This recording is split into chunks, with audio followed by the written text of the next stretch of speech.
From the Cactus KCTS FM Phoenix, I'm Jamison Greenwood with Greenwood and Company. Well, I hope everybody's been having a good week, already second week of March. Just want to give you a heads up. This is our second to last episode of the season for Greenwood and Company. We'll be going on break for a while, but not to worry, we'll be coming back on September 25th of 2025 with a whole bunch of new stories, plenty of interesting humor. You'll get to hear more about Annabelle, more about Grammy Benson, all of the nice poems, and a bunch of the gracious sponsors of our show. I've been thinking a lot about animals recently. You know, people are wonderful at times, but sometimes they can be frustrating, and you just need to take a break from them and enjoy the company of our four-legged friends. Some people love cats, some people love rabbits, birds, lizards, all kinds of different pets that people have. We were always very affectionate towards our dogs in the Greenwood family, and I want to tell you a little bit about one of my dearest friends when I was growing up, besides Theo and Taylor, was probably our dog Guthrie. I've noticed throughout history that different generations have had different relationships with their grandparents, both close and distant. In the past, when multiple generations of family lived in the same home, it was more common to have close relationships, but during the decades following the Second World War and the popularity of nuclear families in suburbs, distances developed. But even though we lived in different houses, this did not prevent my family from remaining close with my Grammy Benson. Before I was born, my mother, father, and other relatives would go out to visit Grammy every Friday night to eat dinner, watch the McLaughlin Group on PBS, and play Scrabble. My parents, though they loved us children, took great passion in their careers. My father, a herpetologist, as the curator of the Avondale Zoo's reptile house, and my mother, as an accountant, handling the taxes of Phoenix elite who lived in Arcadia, Scottsdale, and Paradise Valley. Therefore, from birth until starting school, the majority of my time was spent with Grammy Benson at her house while my parents were at work. Grammy took as good care of me as she could, making goulash, tacos, and hamburgers for my lunch, reading me Goodnight Moon and Richard Scarry books, and sharing music by Glenn Miller, Patsy Cline, and Marty Robbins, and on Fridays, taking me to lunch with Uncle Carl and Aunt Trudy at Coco's or Marie Callender's. Yet one frequent visit was a friend whom she met in the Safeway parking lot named Mrs. Stetson, a widow who could no longer drive and whom Grammy often provided groceries and company throughout the week. Eventually, Mrs. Wolfowitz suffered a stroke which made it difficult for her to live on her own, and her daughter Mallory, who taught linguistics at Cal State Long Beach, began to come out each weekend to spend more time with her mother, though Mallory did make a somewhat questionable decision to buy her mother a golden retriever puppy. Her hope was that it would keep Mrs. Stetson company, but in her condition, caring for this canine proved to be quite difficult. Thus Grammy, my sister Macy once she was born, and I stopped by almost every day to check on Mrs. Stetson and the puppy, whom Mrs. Stetson had named Guthrie after Woody Guthrie. While Grammy and Mrs. Stetson would sit in the armchairs in the living room, I would sometimes be sitting on the floor drawing pictures on a sketch pad. Guthrie would waltz up to me with a rawhide bone or a rope toy and drop it in front of me, trying to get me to play with it. I grabbed the object and he immediately yanked it back. I let go, dashed up like a cross-country runner, and chased him around the coffee table and throughout Mrs. Stetson's house. This went on perhaps 5 minutes until he finally got tired and plopped down in front of the front door. At this point, Grammy had gotten up to make some tea, so I took the other armchair next to Mrs. Stetson to rest for a bit. Before doing so, I picked up my teddy bear, Snickerdoodle, from the entryway table and sat him next to me. I talked to Mrs. Stetson about the tale of Jemima Puddle Duck, which Grammy had read to me not long before, and just as we began discussing the sly fox luring Jemima into his home, I failed to notice that Guthrie was sneaking up on us. At one point, when Mrs. Stetson spoke, Guthrie jumped up to the chair, snatched Snickerdoodle by the leg, and dashed off. Suddenly, this game that Guthrie and I had been playing was no longer a source of fun. I felt my brain contract with a sense of anger, a rush of adrenaline, and dashed down the hall after him. I saw him in the doorway of Mrs. Stetson's bedroom, holding Snickerdoodle in his jaws, his eyes wide and his tail slowly wagging. He then began to strut toward me, causing me to breathe a sigh of relief. But when I bent down gently to retrieve Snickerdoodle, he only turned his head the other way, then ran off again. By this time I was fighting back tears. Snickerdoodle was my bear, not Guthrie's. He had no business to take Snickerdoodle without my permission. I did not know for sure, but I think I was actually afraid that Guthrie might eat him, which would have left me bawling, something I did not want to do in front of Grammy, and especially not Mrs. Stetson.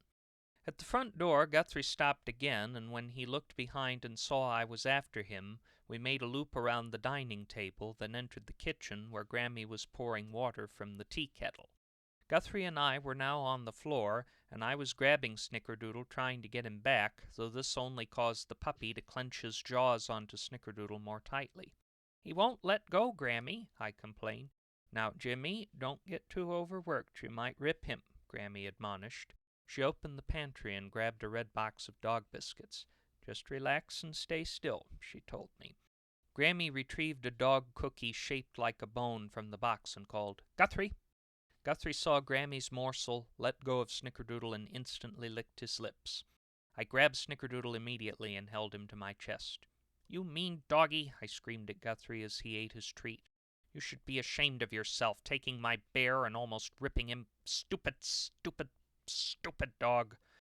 Guthrie retracted and squeaked. His eyes and head drooped, and he stood there idle, his heart full of tears. "Now, Jimmy, you shouldn't speak to Guthrie that way," Grammy scolded. "He was just playing, not trying to upset you." Guthrie was now lying down in front of Grammy, his eyes just staring passively at her white sneakers. He breathed a heavy sigh and looked up at Grammy, hoping for some sympathy. My heart became filled with regret and my eyes with tears. I hugged Grammy and told her how sorry I was. "Now don't beat yourself up, Jimmy. I didn't think I could avoid it, though." Then Guthrie stood up. I knelt next to him. "I'm sorry, Guthrie." I stroked the soft yellow fur of his head, then hugged him. A tear fell down my cheek, but I knew all was forgiven when his tongue licked the tear away. Mrs. Stetson came into the kitchen with her walker and stood next to Grammy. "I think Jimmy has made a new friend," she said. By this time I returned to a playful mood and thought it would be fun to crawl around and sniff like a dog. I began sniffing the floor, and Guthrie became engaged and sniffed with me. We crawled through the kitchen into the laundry room, where we both stopped to sniff the rug. I stopped after a second, but Guthrie continued to show interest in it. Then he stopped, lowered his hind legs, lifted his tail, and out came several brown cylindrical formations. Now, I know that I really shouldn't talk about bowel movements on this program, and there is more about Guthrie that I need to tell you, but before we can get into that discussion, we have reached the point where we have to take a short break. So when we come back, I will discuss Guthrie in a little bit further detail. You are listening to Greenwood and Company on KCTS.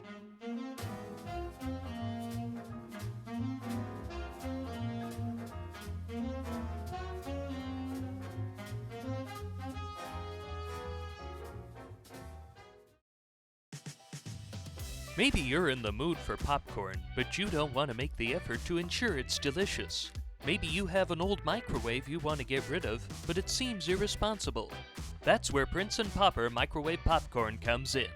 We don't want to know what the hyper-processed butter in the bag is really made of, but its formula is guaranteed to give your popcorn that old-fashioned stovetop taste, with as many unpopped kernels as possible. And the aluminum coating inside the bag will trigger dangerous electric sparks until that old microwave's downright unusable. It's two great benefits rolled into one.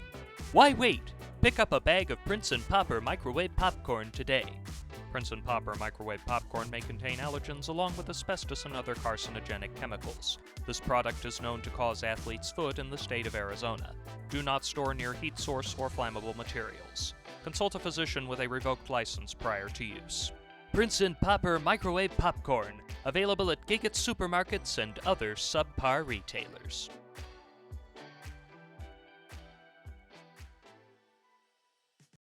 And welcome back. You are listening to Greenwood and Company on the Cactus, KCTS. Now, before the break, I was telling you a little bit about Guthrie and his owner, my Grammy Benson's friend, Mrs. Stetson. Now, I'm going to go off on a tangent for a little bit, but it'll make sense in a moment as you hear it. Now, one of the differences between Sun City West, where Grammy and Mrs. Stetson lived, and other parts of the Phoenix metro area, is that the backyards do not have privacy fences, allowing one to pass from their front yard to the backyard with ease, but it also allows dogs and other animals to escape and limits a barrier that may keep the coyotes who roam the Sonoran Desert from eating household pets. Now, because of this problem and the fact that Guthrie was getting older, Grammy corresponded with Mallory and even arranged for some contractors to give her an estimate for putting a fence around Mrs. Stetson's backyard to ensure that Guthrie wouldn't run away. But before the paperwork could be finalized, Mrs. Stetson had another stroke, and unfortunately this one turned out to be fatal. And Grammy obviously was saddened by the loss of her friend, but after the funeral she helped Mallory in getting the house all cleared out and sold, and she took Guthrie to live with her at that point until they could find him a new forever home. But the longer that he lived with Grammy, he became as much a part of Grammy's furniture as her beige lazy boy or my grandfather's old Motorola stereo console, and I was devastated when Grammy told us that Mallory had found someone to adopt him in California. Now, I couldn't bear to ever upset Grammy in any case, especially with my disappointment about Guthrie, but when my mom drove us back home that Saturday night, I refused to hold my tears back. Now, Grammy loves Guthrie, Mom told me to try to reassure me, but she's getting old and it's not as easy for her to take care of him. Sometimes you have to love someone by letting them go. But you and Dad have talked about getting another dog for years, I replied. Can't we just adopt Guthrie? And you talk so much about Lincoln, your basset hound, and Dad talks all the time about his St. Bernard, Duchess. Well, Mom thought, it would be hard to keep the house clean, but you do deserve a dog in your life, Jimmy. I was ecstatic until the next words my mother spoke. I'll check the internet and we'll look for some puppies next weekend. But I don't just want any puppy, I told her. I want Guthrie. Well, I think Mallory already made a commitment to this lady. It wouldn't be right to go back out of it. But Guthrie's the best dog I've ever known, I said. Well, just look at some other dogs, Mom told me. I'm sure we can find... Can you please just call Grammy and see if we can do something about him? My mother resigned. Well, if you look at some of these other dogs on the internet, I will call Grammy and see if there's anything we can do. So the next morning after church, I logged into Microsoft Explorer on our old Hewlett-Packard desktop and visited the Arizona Humane Society's website, while Mom placed a call to Grammy Benson on her cell phone. Mom stepped into the laundry room to be sure to keep the conversation confidential, but while she was on the phone, I found the perfect dog should Guthrie still be destined for California. A 6-month-old Newfoundland named Farley. Dad, who was out in the backyard feeding his pet turtles, liked him too. He'll be a puppy forever, Dad said. Show Macy, I said. Since my sister Macy was only 2, Dad insisted we should not say we were looking to get him, only that he was a cute dog. Macy liked him too, though she called him Fa-wee, having not quite mastered the syllabic sounds of the letter L. Mom soon re-entered the family room. Hear anything? I asked. Mom shook her head. I couldn't get through to Grammy. She must be out to lunch with Becky Bratcher and Selma Payne. I'll try again in another hour. This was not a no, but still wasn't what I wanted to hear. The spikes were pounded deeper when I refreshed the Humane Society's website and found that Farley had already been adopted. Mom had some balance sheets that she wanted to work on for a few of her clients requiring the computer, so I watched Teen Titans on Cartoon Network for a while and didn't even notice Mom step into the laundry room to call Grammy again. But when she returned, her eyes were wide and she was sort of smiling when I saw her. Well, Mom said, I guess we're going to adopt Guthrie after all. Really? I exclaimed. That lady in L.A. won't be taking him. She wasn't upset? Doesn't matter, Mom said. She's not allowed to. Not allowed to? I asked. Why? After some conversation, Mom learned that the woman who was to adopt Guthrie was a researcher in the biology department at Cal State, and while Mallory thought that she was only a lover of animals, this woman was in fact a compulsive animal hoarder. Some neighbors were complaining, Mom said, and some people from Los Angeles County went out to her house and found it was awful. Mom told me there were about 15 rabbits running around the yard, and they found about 20 dogs in the house, 30 cats, the carpet was soiled, she had 2 chicken coops filled to the brim, and there were even more chickens in the bathroom, and there were even chickens in a Chevy Cavalier with no tires that was sitting in her garage. It was insane, my mother said. Even though my knowledge of animal hoarding was limited based on my being 8 or 9 years old, I felt I should feel bad, and then I felt bad that I didn't feel bad. And then I remembered, we're going to be adopting a golden 4-legged friend, and I didn't feel bad at all. We normally didn't go visit Grammy on Sunday night, but we made a special expedition to her house for dinner and to bring Guthrie home. Grammy made us her famous goulash along with scalloped potatoes on the side and French bread, and I held Guthrie on my lap as we drove home in the Grand Marquis under the dark skies of the Sonoran Desert. He slept as I carried him in through the garage, up the stairs, and set him on my bed while I put my pajamas on. I was so grateful to have my new friend that I couldn't wait for him to join me in Snickerdoodle for his first night at his forever home. But after I kicked off my shoes and cargo pants in exchange for my cotton Simpson's pajamas, I turned around to find Guthrie had disappeared. I left my bedroom, walked to the second-floor railing beyond the top of the stairs, and glanced down to the front door below. There stood Guthrie at the foot of the stairs, Snickerdoodle's arm clutched in his mouth, his tail wagging, his brown eyes staring in hope I would run down the stairs to chase him. You're listening to Greenwood and Company on KCTS.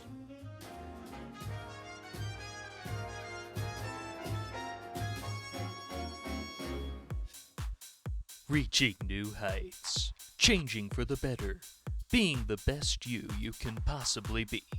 If you're tired of all this horse hockey that regular gyms peddle, Arnold Club Fitness Center is the gym for you. If the girl you dream about is on the elliptical or lifting an accident-inducing pair of hand weights, don't be afraid to go up and talk to her. And if cute girls scare you half to death, the girls surrounding you on the middle treadmill will chat up a storm with you, and that's not to mention another girl in the kickboxing ring. Come in with a goal to burn fat, leave with a Friday night date. Lift 300 pounds, spend $300 on the down payment for an engagement ring. Run 100 miles, rack up $100,000 in debt on a vacation home in the Bahamas. Arnold Club Fitness Center, the perfect gym for love-starved individuals with ill-conceived short-term fitness goals. As little as $15 a month, 7 valley-wide locations. Consult a cognitive behavioral therapist or a psychic prior to signing up. Not responsible for any injuries or harassment charges you may incur. Additional support for Greenwood and Company comes from the Society for Cats with Mathematics Test Anxiety, the Shag Carpet Preservation Fund, and the Save the Floppy Disks Foundation. Well, since the theme of our show tonight is dogs, I thought I would pull up a poem about some dogs that I wrote, and actually I have 2 poems for you about 2 of our dogs we've had over the years, both golden retrievers like Guthrie. Now, these 2 poems are both what are called Haibuns, which means that they're free verse at the start, but they are summed up with a haiku, Japanese poem, at the end. And this first one I'd like to share with you all is called Dog Under Table. She always lies upon her side, nestled between table leg and chair, her paws rest at ease. She seems to be in apathy, or maybe seems to disguise depression, but never is she lonely here. The cool ceramic tile brings a pleasant sensation to her fur-covered body, especially at the height of summer heat. When dinner comes, she's never moved, seeming still unfazed, but keep a close watch of her darting brown eyes, looking toward the special sounds, a squeak from a toy, a call of her name, the bounce of a ball, but most importantly, what never bounces back, those scraps of meat, bread, or cheese. Like a cheetah darting at a wildebeest, the dog will dart at any moment, claiming her precious prey. Ever hopeful pup rests, although for table scraps, constantly alert. Our next Haibun is called Dog on Couch. Just past 9 p.m., time when all creatures, human and animal, must prepare for bed. Mother takes a strange last-minute interest in the monitor displaying her inbox, but dog is wondering why she can't go to bed already. 15 minutes ago, the exhausted Golden climbed on the cushy couch, shifted the blanket below his paws to the perfect position, then curled his tail beneath his snout and closed his weary eyes, guarding himself from the trials of doggy life, drifting to dreamland of bones and squeaky toys, yet twitching his nose every so often, ever prepared to come to the alpha's defense. Sitting, though relaxed, anxious golden retriever stands as royal guard.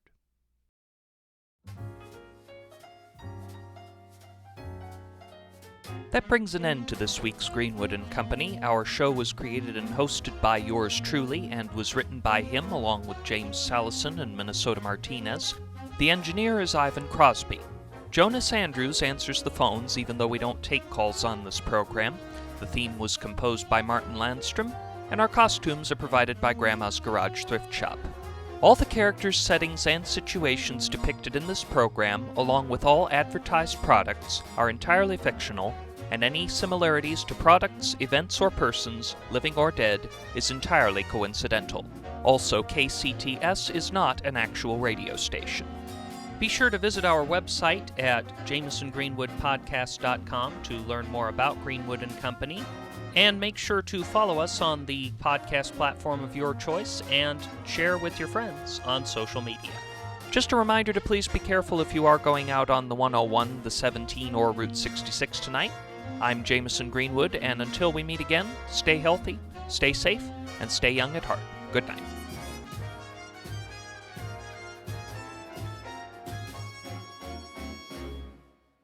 This is KCTS FM Phoenix. Stay tuned for Lacking in Substance.